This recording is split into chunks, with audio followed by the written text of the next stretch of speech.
مجھے Turkish food بہت اچھا ہے, اس کے علاوہ موروکن فوڈز بہت اچھے ہیں. اس کے علاوہ ہم ایک جگہ گئے تھے, میں گیا تھا جاوید چودھری صاحب کے گروپ میں, ٹوینس. ٹھیک ہے. تو ٹیونس کا جو کھانا ہے وہ بہت ہی زبردست تھے. ان کے عربک سٹائل کے کھانے ہوتے ہیں لیکن بہت ہی کمال کے کھانے تھے. آپ کے ٹریول ایکسپیرینسز بہت مزے کے ہیں شراز بھائی, لیکن ایک سوال میرے دل میں آ رہا ہے کہ آپ ٹریول اتنا زیادہ کرتے ہیں تو کام کس ٹائم میں کرتے ہیں؟ ظاہر ہے ٹریول کرنے کے لیے پیسوں کی تو بہت سخت ریکوائرمنٹ ہے. یار یہ ارم بھائی آپ نے بڑا اچھا سوال کیا ہے. موسٹلی ڈی ایچ اے میں جو میرے جاننے والے ہیں وہ وہی سوال مجھ سے لازمی کرتے ہیں. تو ہر ٹائم پہ میں ٹریول نہیں کر رہا ہوتا. میں بہت زیادہ ٹائم ایسا ہے کہ جب ہم کام پہ ہم ہوتے ہیں تو پھر ہمیں پتہ ہے کہ ہم نے کام کرنا ہے, اور کام کو میں بہت ٹائم دیتا ہوں ماشاءاللہ. اور جب ہم ارن کرتے ہیں تو مجھے میرے اندر ایک میری گٹ فیلنگز ہیں. مجھے یہ فیل ہوتا ہے کہ اگر ہم نے گھومنا پھرنا ہے میں نے, تو میں اپنی جوانی میں گھوموں پھروں. اچھا. اور میں اس ٹائم پہ نہ گھوما پھروں. میں آپ کو ایک واقعہ بتاتا ہوں. میں ٹرکی میں تھا اور میں وہاں پہ نا ایک ہم کیو میں انہوں ہمیں لے کے گئے, کیو دکھانی تھی انہوں نے اوپر. تو وہاں پہ ہم جب گئے تو میرے ساتھ کچھ یو ایس اے سے ایک فیملی تھی اور ان میں سے 2 بوڑھے تھے, تو وہ اوپر جا نہیں سکتے تھے. اچھا. تو اوپر جا نہیں سکتے تھے تو میں ہم اوپر گئے, گھوم پھر کے واپس آئے تو وہ نیچے, جب ہم واپس آئے تو نیچے بیٹھے تھے.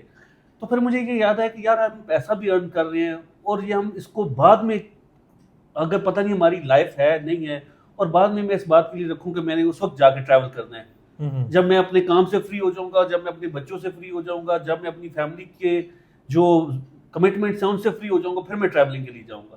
تو مجھے یہ تھوڑا سا کنسیپٹ ڈفرینٹ ہے. میرا دل کرتا ہے کہ میں نے جو ارن کیا ہے, میں نے جو کمایا ہے, اس کو میں اچھے طریقے سے اپنی زندگی میں یوٹیلائز کروں. اور میرا یہ شوق ہے ٹریولنگ, اور میں اس ٹریولنگ کو پھر جو کمپلیٹ کرتا ہوں اس طریقے سے. شراز بھائی, ریئل اسٹیٹ میں کوئی ایک ایسی ڈیل جو آپ کو کبھی بھولتی نہ ہو؟ ارم ریئل اسٹیٹ میں میرے ساتھ ایک نہیں 2 باتیں ہیں. ایک اچھی بات ہے اور ایک میرے ساتھ اگین ایک اسکیم ہے. تو آپ کہتے ہوں کہ اس کی لائف میں اسکیم کافی ہے. انہیں سے بندہ سیکھتا ہے سر. ہاں, تو وہ اسکیم آتے ہیں تو پھر ہم لرن کرتے ہیں اس سے. تو جو اسکیم سے آپ لرن کرتے ہیں تو آپ اس کو شیئر کریں اپنے دوسرے بھائیوں کے ساتھ تاکہ کسی اور کے ساتھ نہ ہو. تو ایک جو میرا بزنس میں اسکیم ہے وہ بزنس اسکیم کی میں بتاتا ہوں, اور ایک میری جو اچھی ڈیل ہے وہ میں بتاتا ہوں. میں نیا جب آیا تھا ریئل اسٹیٹ میں تو مجھے پتہ نہیں تھا کہ میں نے کس پلیٹ فارم پہ جو ہے اس پراپرٹی کو ایڈورٹائزمنٹ کرنا ہے. تو اس وقت OLX ہوتا تھا اسٹارٹنگ میں, تو OLX پہ میں نے ایک ایڈ لگایا ایک پلاٹ کا, اور میرا چلان ہو گیا گاڑی کا. مندرا میں ٹول پلازا کراس کر رہا تھا تو وہاں پہ میرے ایک بڑے اچھے جنہوں نے چلان کیا, انہوں نے مجھے بتایا کہ میرے پاس ایک پلاٹ ہے DHA فیز 2 کا. تو میں نے اس چلان کو پے کیا اور ان سے پلاٹ لے کے, اور وہ میں نے اس کو ایڈورٹائزمنٹ پہ ڈال دیا. تو پشاور سے ایک کرنل صاحب ہیں, وہ مجھے انہوں نے اس ایڈ کو دیکھتے ہوئے مجھے کال کی. تو مجھے پتہ ہی نہیں تھا کہ پلاٹ کدھر ہے. وہ وزٹ کے لیے آ گئے تو مجھے پلاٹ کا نہیں پتا کہ میں پلاٹ دکھا ہی نہیں سکتا. تو میں نے اپنے ایک فرینڈ کو کہا یار یہ میرے پاس پلاٹ ہے, یہ آپ دیکھو تو یہ ان کو ساتھ میں وزٹ کروا دو. تو وہ وزٹ کروایا, ان کو پلاٹ پسند آ گیا, ہماری ڈیل ہو گئی, اور اس کا مجھے پہلا کمیشن بھی ملا تھا. وہ مجھے ابھی تک یاد ہے, 1,83,000 روپیہ مجھے کمیشن ملا تھا اس میں 1%, اور وہ میری ایک اچھی ڈیل تھی. اور اس کے ساتھ ساتھ ایک اور جو آپ بیڈ ایکسپیرینس بھی تھا کہ میرے پاس میں نے ہمارے پاس ایک اسکیمر آ گیا. میں نے کراچی کا پلاٹ بائی کر رہا تھا, یہ پچھلے 2 سال پرانی بات ہے ابھی ریسنٹلی. ہاں جی, اور وہ پلاٹ کا میں نام نہیں لینا چاہتا, وہ کلفٹن میں تھا پلاٹ, KDA میں تھا.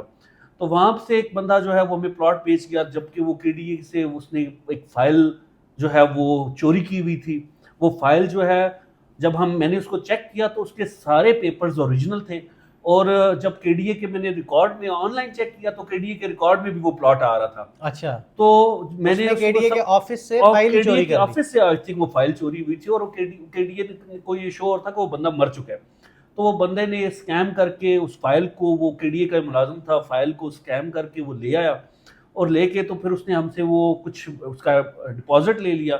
جب ہم ڈپازٹ لے لیا اور ہم اس کو KDA میں اس کو ٹرانسفر کروانے کے لیے گئے, وہاں پہ جا کے ہمیں پتہ لگا کہ یہ سب اسکیم ہے, اور جو بندہ ہے وہ تو مر چکا ہے, اور یہ پلاٹ جو ہے وہ کورٹ میں ہے, اور بہت لمبا چکر تھا اس کا. تو پھر ہمیں وہاں پہ ایک بہت بڑا لاس تھا اس ٹائم پہ, اور کیونکہ ڈپازٹ بھی ہمارا چلا گیا اور وہ بندہ بھی چلا گیا. تو وہ میری لائف کا ایک ورسٹ ایکسپیرینس تھا. تو کچھ چیزیں ایسی ہوتی ہیں جو ہمیں دیکھ کے جو ہے وہ پاؤں رکھنا چاہیے اور دیکھ کے چیک کرنا چاہیے. لیکن یہ میرے لیے اسکیم برا اس وجہ سے تھا کہ میں نے اپنے طور پہ اس کو ہر طرح سے چیک کیا اور ہر چیز اس کی کمپلیٹ آ رہی تھی، اور بعد میں پتہ لگا کہ یار یہ ایسا نہیں ہے، یہ سارا ایک اسکیم بنایا ہوا تھا، کسی نے fake I D cards, fake چیزیں، سب بھی کچھ فیک بنا کے اچھا اس نے سب کچھ ڈمی بنایا ہوا تھا سب جبکہ کچھ وہ ڈمی بنایا تھا. اوریجنل اونر جب جو اوریجنل آنر تھا وہ اس کی ڈیتھ ہو چکی تھی بہت عرصے سے، تو کسی تھرڈ پرسن نے اس اوریجنل آنر کے نام سے وہ فائلز اور وہ آئی ڈی کارڈ، وہ چیزیں سب بنائی ہوئی تھی. اچھا اپنے نام پہ؟ ہاں اپنے نام پہ، اور وہ اسکیم ہمارے ساتھ ہوا اور اس میں ہمیں اچھا لاس ہوا. چلیں سر اور ہاں لیکن اس سے یہ سبق سیکھنے کو ملا کہ جب بھی آپ جائیں، ایک اور بھی بات سیکھنے کو ملی کہ ہمیں جو ہمارے ریئل اسٹیٹ ایجنٹس ہوتے ہیں، ہم ان کو جب پراپرٹی بائی کر رہے ہوتے ہیں، میں بھی ایک ریئل اسٹیٹ ایجنٹ ہوں، جب ہم پراپرٹی بائی کر رہے ہوتے ہیں تو ہم ریئل اسٹیٹ ایجنٹ کو جب کچھ بروکر ان کی فیس جو دینے کے لیے ہم کوشش کرتے ہیں کہ خود ہی ڈیل کر لیں، تو وہ ہمارے لیے ایک بیڈ پوائنٹ ہوتا ہے، ہمیں دے دینا چاہیے تاکہ وہ جو بروکر ہے وہ اچھے طریقے سے اس کو چیک کرے. چیک کرنے کے بعد وہ اس کی رسپانسبلٹی ہوتی ہے، وہ آپ سے کمیشن لے رہا ہے اس کی رسپانسبلٹی ہوتی ہے، اور پھر آپ وہ ڈیل کریں تو یہ زیادہ اچھا ہوتا ہے میرے حساب کے مطابق. تو وہ اس میں کوئی بروکر نہیں تھا، کچھ بھی نہیں تھا، تو ہم خود ہی ہم کر رہے تھے، تو شاید وہ ہمارے لیے یہ بھی ایک مسائل تھے، کیونکہ کراچی ایک دوسرا سٹی تھا جہاں کی میں بات کر رہا ہوں، تو وہاں پہ جا کے یہ سب کچھ چلانا ہمارے لیے ایک مشکل تھا، مشکل سبق بھی تھا، اور بعد میں پھر ہمیں اس چیز کا کافی خمیازہ بھی بھگتنا پڑا. تو بہرحال یہ میری لائف کا ایک ورسٹ ایکسپیرینس تھا، اور ایک گڈ ایکسپیرینس جو ڈیل کا وہ بھی میں نے آپ کو بتایا. چلے ماشاء اللہ. شراز بھائی ایک سکسیزفل ریئلٹر بننے کے لیے ٹاپ 3 کوالٹیز کیا ہونی چاہیے؟ ارم بھائی میرے حساب میں ایک ریئلٹر کے لیے جو ٹاپ 3 کوالٹیز ہونی چاہیے، نمبر 1 پہ وہ اپنی کلائنٹ کے ساتھ لائل ہونا چاہیے. نمبر 2 پہ وہ جب پہ بھی اپنی کلائنٹ کی انویسٹمنٹ کروا رہا ہے اس انویسٹمنٹ کو ڈبل ٹرپل چیک کرے، کیونکہ جو کلائنٹ ہے وہ آپ کے کہنے پہ انویسٹمنٹ کر رہا ہے. اے نہ ہوئے کہ اپنی مجھ پا گوشت سے کلائنٹ دی مجھ کٹا دے. تو میرے حساب سے یہ چیزیں جو ہے یہ چیزیں اس کو زیادہ دیکھنی چاہیے. اس کے علاوہ اس کی اپنے کام میں اتنی گرپ ہونی چاہیے کہ وہ جو بھی کام کر رہا ہے وہ پورے کانفیڈنس کے ساتھ ڈیلیور کرے ہر ایک چیز کو اپنے کلائنٹ کو. کمٹمنٹ تو جب وہ کمٹمنٹس کو پوری کرے گا تو ڈیفینیٹلی رب کی تعالیٰ کی ذات اس کے لیے اور بھی بہتر کرے گی، اس کے تھوڑے میں بھی برکت ڈالے گی، اور غیبی مدد کے ساتھ اس کو یہ چیزیں ساری اس نے پار کرنی ہیں. تو میرے اندازے کے مطابق ریئلٹرز میں 3-4 چیزیں یہ لازمی ہونی چاہیے، اور وہ جب یہ چیزیں ہوں گی تو وہ ایک کمپلیٹ ریئلٹر بنتا ہے. جی شراز صاحب یہ تو ہم نے ایک سکسیزفل ریئلٹر کی آپ نے ماشاءاللہ اچھی کوالٹیز بیان کی. ایک اچھے انویسٹر کی کیا نشانی ہے، یا ریئلٹر کو یہ کیسے پتہ چلے کہ یار یہ انویسٹر یا یہ کلائنٹ اس کے ساتھ فیئر رہے گا؟ ارم بھائی یہ جو آپ نے کویسچن کیا نا بڑا اچھا کویسچن ہے سر، اور یہ کویسچن جو ہے یہ بیسکلی تمام ریئلٹرز اس کویسچن کو ہم سے کرتے ہیں. یہ کویسچن کا آنسر میں یہ دینا چاہتا ہوں کہ ایک ریئلٹر جب پورے دل جان سے آپ کے لیے کام کرتا ہے تو وہ جاتا ہے پلاٹ کو فائنڈ آؤٹ کرتا ہے، اس کی گڈ تھنگس اس کی بیڈ چیزیں سب آپ کے سامنے بیان کرتا ہے، اور ان سب میں سے ایک اچھا پلاٹ آپ کو یا اچھا گھر آپ کو فائنڈ آؤٹ کر کے دیتا ہے. ایسے ہی ہے. اور پھر اس کے بعد آپ کو ریٹ میں بھی آپ کے لیے وہ ہیلپ کرتا ہے کہ آپ کے لیے اچھا سے اچھا ریٹ وہ آپ کو لے کے دے، کیونکہ جب اس کو اچھا بینیفٹ ملے گا تو وہ آپ کو جو آپ کا کلائنٹ ہے وہ آپ کو بھی بینیفٹ دے گا. تو بہت سارے جو انویسٹرز ہوتے ہیں یا بہت سارے کلائنٹس ہوتے ہیں جب یہ ڈیل میچورٹی پہ ہوتے ہیں تو وہ ریئلٹرز کی جو کمیشن ہے جو اس کا حق بنتا ہے وہ اس کو ہاف کر دیتے ہیں یا اس کو بہت منیمم کر دیتے ہیں. تو جب آپ کسی کا جو حق ہے وہ اس کو منیمم کر دیں گے، بہت کم کر دیں گے، تو اس کے پاس پھر کوئی چوائس نہیں رہتی، اس کے پاس چوائس نہیں کوئی رہتی، وہ پھر آپ سے لیفٹ رائٹ کرنے کی کوشش کرتا ہے. ظاہر ہے وہ بھی پھر آپ کو کوئی نہ کوئی کوشش میں آپ کا اعتبار بھی جاتا ہے، پرابلمز بھی ہوتی ہیں. تو میرا تو انویسٹرز کے لیے تمام یہی میسج ہے جو کلائنٹس ہیں ان کے لیے کہ اگر آپ جینون اور میچور ڈیل چاہتے ہیں تو آپ جو آپ کے ریئلٹرز ہیں ان پہ آپ بلیو کریں. ریئلٹرز کے لیے وہ آپ کو پورا دیں. ریئلٹرز برا نہیں ہوتا، آپ کا ایکٹ اس کو برا بنانے کی کوشش کرتا ہے. ایسے ہی ہے. تو آپ اپنے ایکٹس کو ٹھیک کریں کیونکہ وہ آپ کے بینیفٹ کے لیے آپ کی پروفٹ کے لیے وہ ورک کر رہا ہے، اور جو اس کا حق ہے وہ آپ اس کو ٹائم سے دیں اور اس کا حق اس کو پورا دیں. تو میرا خیال میں کبھی بھی آپ کو چیٹ کا یا کبھی بھی آپ کو اس میں خرابی نہیں ہوگی اور آپ حق مل گیا تو وہ کیوں آپ کے ساتھ پھر. جی ڈیفینیٹلی. شراز بھائی اگر آپ ریئل اسٹیٹ میں نہ ہوتے تو آپ کا کیریئر کون سا ہوتا؟ ارم بھائی میں کام تو پہلے بھی کر رہا تھا، اگر ریئل اسٹیٹ میں نہ ہوتا تو میں ایک کار سیل اینڈ پرچیز کر رہا تھا. اس کے علاوہ میرا بہت اچھا ایکسپیرینس ہے موبائلز